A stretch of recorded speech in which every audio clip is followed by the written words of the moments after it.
बोल रहे हैं कि व्लादिमीर जेलेंस्की से ज्यादा इजी बात करने में है पुतिन। आप बोलोगे अबे ऐसा कैसे, डोनाल्ड ट्रम्प तो अलग ही बिजनेसमैन है, कभी बोलता है इससे करेंगे इससे करेंगे। पर दोस्तों आप ये बोलोगे, सबसे बड़ा क्वेश्चन रहेगा कि यूएसए और रशिया एक ऐसे राइवल्स है जो कोल्ड वॉर से चल रहे हैं, 1991 से चल रहे हैं, तो वैसा दुश्मन अभी कैसे जो है दोनों की आइडियोलॉजी, माइंडसेट कैसे, साइकोलॉजी एकदम कैसे कनेक्ट हो गई, आज की वीडियो में जानेंगे दोस्तों। तो लास्ट तक बने रहिए। और दोस्तों ऐसे ही अगर इंफॉर्मेटिव और ऐसे जियोपॉलिटिक्स के अलग अलग टॉपिक्स जो कि पूरी दुनिया हिला सकते हैं और इंडिया को भी लाया है, जो 5 मंथ्स का रिकॉर्ड बन रहा है दोस्तों, डाउन जा रहा है इंडिया का शेयर मार्केट और थोड़ा ऊपर आ भी रहा है, तो 0.1 0.01 ऐसा आ रहा है। तो ऐसा क्यों आ रहा है और कितना गिरेगा, आज की वीडियो जानेंगे। तो दोस्तों लास्ट तक बने रहिए। मेरा नाम है इवान और मैं हूँ 10 साल का। तो दोस्तों चलिए स्टार्ट करते हैं। तो दोस्तों अभी जानते हैं कि डोनाल्ड ट्रम्प ने ऐसा क्यों बोला। दोस्तों डोनाल्ड ट्रम्प के कुछ रीजन है।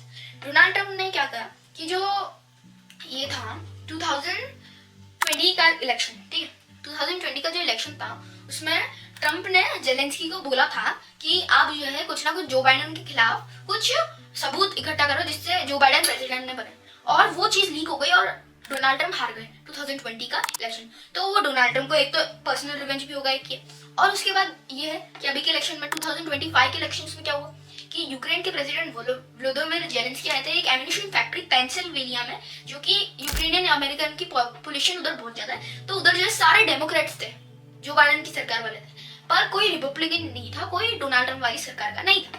तो जो है ऐसा था कि उधर जो है व्लादिमीर जेलेंस्की ने जो है थैंक यू बोल दिया to come here and to thank you. 400 people saved millions of Ukrainians. Thank you बोला। तो आप बोलोगे थैंक यू बोलने में क्या है? दोस्तों ये चीज हो गई कि उन्होंने थैंक यू बोला और ट्रम्प ये बोल रहे कि उन्होंने जो व्लादिमीर जेलेंस्की ना, उन्होंने एक प्रेसिडेंशियल कैंडिडेट्स के नजरिए से बात कर रहा था कमला हैरिस से, वो नहीं होना चाहिए, वो नॉर्मल वाइस प्रेसिडेंट की हैसियत से बात करनी चाहिए था, पर व्लादिमीर जेलेंस्की बोल रहे कि उन्होंने वाइस प्रेसिडेंट की हैसियत से ही करा था। तो ये एक रीजन हो सकता है कि ऐसा है।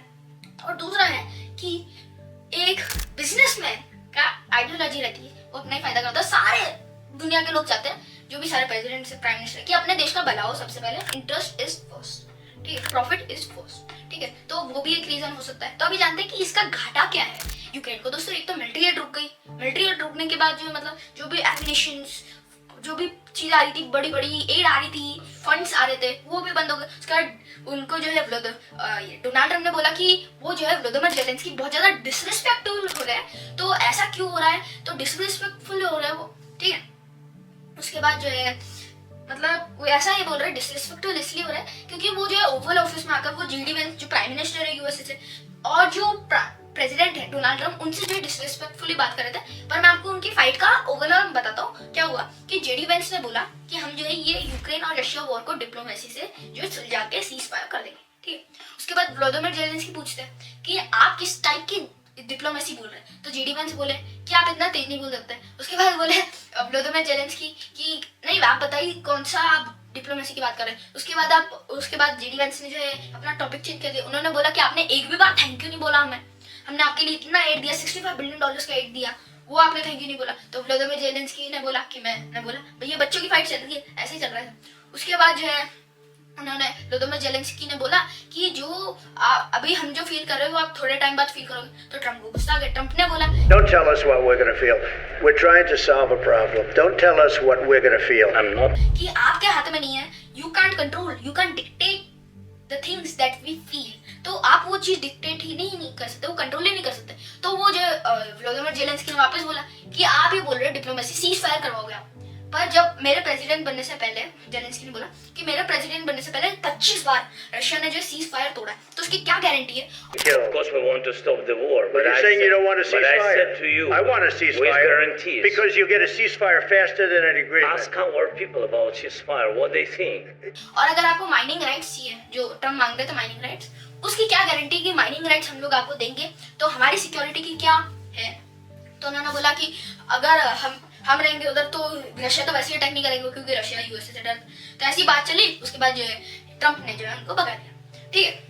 फिर उसके बाद अभी लेटेस्ट न्यूज आई है कि व्लादिमीर जेलेंस्की वापस आएंगे।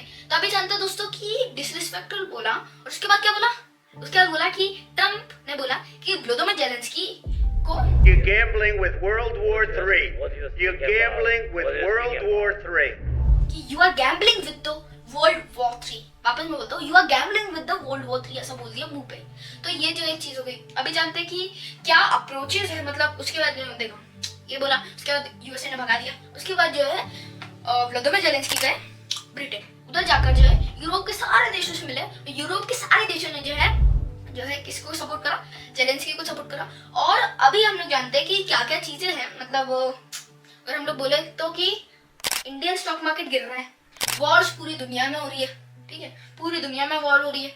और पूरी दुनिया में ऐसा भी हो रहा है कि वर्ल्ड वॉर 3 हो जाए, मतलब इंडिया का मार्केट फॉल हो रहा है, यूएस के मार्केट में बबल चल रहा है, कभी भी फूट सकता है। और दुनिया का 64% पैसा जो है यूएस स्टॉक मार्केट्स में ही है। 2008 का रेसेशन बताऊं तो उसमें सिर्फ 40% सारा दुनिया का पैसा था किसमें, यूएसए के उसमें 40%। अभी 64%। अगर ये बबल फूट गया तो आप सोचो कि कितना बड़ा जो ब्लंडर हो जाएगा, कितनी बड़ी जो रेसेशन आ सकती है। तो ये एक चीज है। और पूरी दुनिया में वॉर हो रहा है, इजराइल, पैलेस्टीन, यूक्रेन, रशिया, और कुछ सिविल वॉर्स भी हो रहे हैं अफ्रीका वगैरह में, और जो अलग अलग जगह जो टट्टा पलट भी हो रहा है। तो ये सब पूरी दुनिया में क्या वर्ल्ड वॉर 3 स्टार्ट होने वाला है। तो दोस्तों उसका आंसर हाँ भी हो सकता है, नहीं भी हो सकता, देखते हैं। पर अभी जानते हैं कि अमेरिका कैसे तो यूटर्न ले लिया। दोस्तों मैं आपको बताऊं, जब जो बाइडेन की सरकार आई थी, जब डेमोक्रेट्स आए थे, जब उन्होंने इतना हेल्प करा, $65 बिलियन दिए, एमिनेशन दी, हाई गाइडेड दिया, और टर्की ने भी बैक्टर ड्रोन्स दिए, इतनी हेल्प करी पूरे यूरोप ने मिलकर करी। और पहले क्या होता था, अमेरिका और यूरोप जो भी सारे नेटो के मेंबर्स एक साथ एक प्लान बनाते थे, पर अभी वो टूट गया प्लान। तो दोस्तों ये यूटर्न क्यों लिया है, यूटर्न के मैंने आपको रीजंस बताए कि 2020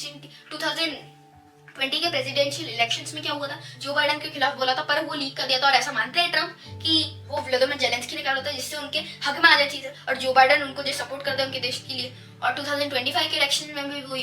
तो ट्रम्प को लगता है कि ये जो है मेरे खिलाफ जो एक साजिश है, तो उन्होंने शायद से यूटर्न मारा। और एक और चीज हो सकती है दोस्तों, ट्रम्प किसी की सुने या ना सुने, एक आदमी की सुनेंगे, वो है the billionaire Elon Musk. Elon Musk को बोलेंगे, मतलब देखो आर्म से नॉमिनेशन दिया, जैसे कि फॉर एग्जांपल कि यूएसए ने बोल भी दिया कि हाँ हमको जो है हम जो है आपको सपोर्ट करेंगे, ठीक है, बोल भी दिया यूएसए ने। पर उसमें इलॉन मस्क का क्या फायदा है, बोल दिया तो इलॉन मस्क का क्या फायदा है। इलॉन मस्क की कोई आर्म्स एंड एम्यूनिशंस की फैक्ट्री नहीं है। पर अगर माइनिंग राइट्स मिल गए यूएसए को यूक्रेन के अंदर, तो दोस्तों जो है उधर यूक्रेन में लिथियम का बहुत बड़ा डिपॉजिट है, और वो जाएगा सबसे पहले किसके पास, इलॉन मस्क के पास। इसलिए इलॉन मस्क मेरे को लगता है कि डोनाल्ड ट्रम्प को बोल रहे हैं कि आप माइनिंग राइट्स लो और आप एम्यूनिशंस और फंड्स मत दो, आपका घाटा होगा। दूसरों के वॉर्स में आपको जो पैसा क्यों डाल रहे हो, कंट्री का पैसा क्यों डाल रहे हो। दोस्तों मैं आपको नेक्स्ट अप्रोचेस, यूरोप और यूएसए के अप्रोचेस अलग कैसे हो गए, इससे पहले मैं आपको एक चीज बताना चाहता हूँ इंपॉर्टेंट। वो क्या है कि मतलब जो वर्ल्ड वॉर हुआ था, वर्ल्ड वॉर 1, वर्ल्ड वॉर 2, वो वर्ल्ड वॉर नहीं था, वो यूरोप वॉर था। Europe war 1, Europe war 2। अभी आप बोलोगे तो वर्ल्ड वॉर क्यों नाम दिया, इतना तो कॉमन सेंस होगा। उससे कॉमन सेंस था नहीं उनमें, क्यों बताओ, क्योंकि जो भी यूरोप की पूरी दुनिया में कॉलोनी थी, पूरी दुनिया यूरोप के हाथ में थी। ब्रिटेन, फ्रांस, नीदरलैंड्स, डच जिनको बोलते हैं, ये सब लोगों की पूरी जगह कॉलोनी थी। पोर्टुगीज, ये सब लोगों की पूरी जगह, पूरी दुनिया में। तो जो उनको इनडायरेक्टली उधर के देशों को जो जंग लड़नी पड़ी थी, क्योंकि जो है उनको मजबूरन पड़ी थी, नहीं क्योंकि उधर उनके देश पे बनना वो कुछ कर देते, और उनको यूरोप को जरूरत थी दूसरे देशों की। वैसा नहीं कि हमको फर्क किया, उनको जरूरत थी। तो जो है यूरोप जो दूसरों का यूज करता है, ये चीज है, ठीक है।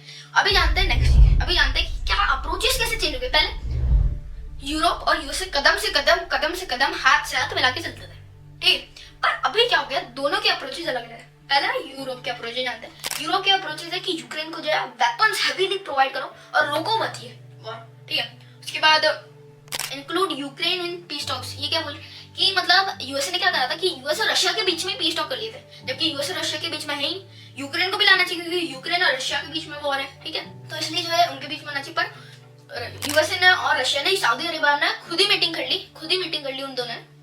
मतलब वो चाह रहे कि डोनाल्ड ट्रम्प चाह रहे कि यूक्रेन की बाउंड्री जो बिना यूक्रेन की परमिशन के डिसाइड हो।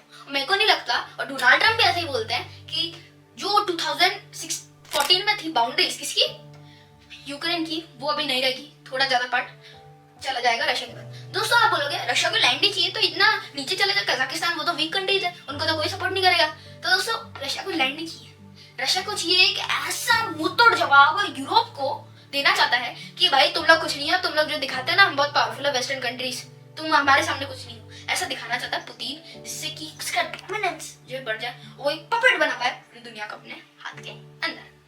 ठीक है, अभी हम लोग थे किसमें, अप्रोचेस पे। ये था पीस टॉक्स हो गया। उसके बाद तीसरी चीज थी कि यूएसए को जो सिक्योरिटी गारंटी देनी चाहिए माइनिंग राइट्स लेने के बदले पे। और उसके बाद एक यूरोप की सबसे बड़ी चीज जो बहुत फायदेमंद रहेगी ट्रम्प के लिए, कि वो बोल रहा है यूरोप कि हमें एक नेटो के अलावा दूसरा ग्रुप फॉर्म करेंगे। वो डायरेक्टली ऐसा बोल रहे हैं कि नेटो आउटडेटेड हो गया और यूरोप का, अमेरिका को हटा के कनाडा को मिला के जो है एक ग्रुप बनाएंगे। तो ये एक बहुत बड़ा जो इनिशिएटिव हो सकता है। यूएसए की अप्रोच है कि एंगेज विद रशिया डायरेक्टली, मतलब पीस टॉक्स में यूक्रेन को तो डालो मत, सीधा बात करो रशिया से। रशिया ज्यादा अच्छी तरह बात करता है, इनको तो बात करनी नहीं आती, ये हमेशा झगड़ा करता है, ऐसा बोल रही यूएसए। उसके बाद जो है नेक्स्ट बात करें कि माइनिंग राइट्स दे दो हमें, हमारे जो $65 बिलियन उसको हम लेंगे, उसके बाद हम छोड़ देंगे। ठीक है, हमको अपने पैसे वापस चाहिए। और उसके बाद जो है नेक्स्ट आता है कि जेलेंस्की को हटाओ यूक्रेन से और नया एक पर्सन जो है क्रिएट करो, नया एक प्रेसिडेंट लाओ यूक्रेन के, नया लीडर लाओ। ठीक है, तो ये सब चीजें। पर दोस्तों जो है ये एक यूरोप का था, form a new group without USA. तो वो इनडायरेक्टली यूएसए का फायदा है, क्योंकि दुनिया की वॉर्स में यूएसए का पैसा जाता है और वो यूएसए का घाटा है। पर अभी कोई जरूरत ही नहीं है, पहले तो मजबूरी थी क्योंकि यूएसए नेटो का मेंबर था। पर अभी तो अगर नेटो टूट गया, ऑलरेडी टूट चुका है, तो जो है मतलब यूएसए का भी फायदा होगा, रशिया के भी फायदा होगा। यूएसए का फायदा होगा कि उसको अपने पैसे नहीं डालने पड़ेगा, खुद की चीजों में करे। रशिया का फायदा होगा कि नेटो टूट गया तो कोई किसी की सिक्योरिटी नहीं करेगा। यूरोप तो हमें हरा ही नहीं सकता, तो वो किधर भी डाल सकते, नॉर्वे, फिनलैंड, पोलैंड, जर्मनी, किधर भी अटैक कर सकता है वो तो उसके लिए तो फायदा ही फायदा है यूएस। और कंक्लूजन ये है दोस्तों कि यूएस और रशिया नंबर 1 रहेंगे, उनका जो है उनका ही फायदा होने वाला है लास्ट। और दोस्तों अभी जानते हैं कि ट्रम्प क्या सोच रहे हैं। ट्रम्प दोस्तों ये सोचते हैं, जैसे कि आपको मालूम है ट्रम्प एक बिजनेसमैन है, तो उनके दिमाग में हमेशा जो है एक अपने फायदे की चीज रहती है, और उन्होंने अपना फायदा डायरेक्टली ढूंढ लिया। और पुतिन ने भी अपना फायदा ढूंढ लिया और वो अभी क्रेमलिन में आराम से बैठकर हंस रहा होगा ये सब चीजें देख के, क्योंकि उसका ही फायदा है। ठीक, अभी जानते हैं कंक्लूजन, आपके वॉलेट पे क्या असर पड़ेगा। दोस्तों आपका वॉलेट जो है रेसिशन आएगा, तो जिससे इंडिया का स्टॉक मार्केट और डाउन जाएगा और ये सब चीज होगी। और जो है ट्रेड वॉर जो करेगा, जो ट्रेड वॉर कर रहा है यूएसए, 25% टैरिफ्स कनाडा और मैक्सिको और प्लस 10% टैरिफ्स चाइना पे, तो ये सब जो ट्रेड वॉर की वजह से जो है इंडिया को भी बहुत ज्यादा जो है जरूरी है कि वो अपने अलायंसेस दोनों यूरोप और यूएसए के साथ मेंटेन करके चले, जैसे हमेशा चलता है रशिया यूक्रेन वॉर में, जैसे इजराइल पैलेस्टीन वॉर में बैलेंस करके चलता है, वैसे ही चलना चाहिए। दोस्तों आज के लिए इतना ही, मिलेंगे नेक्स्ट वीडियो में, जब के लिए जय हिंद, जय भारत, वंदे मातरम।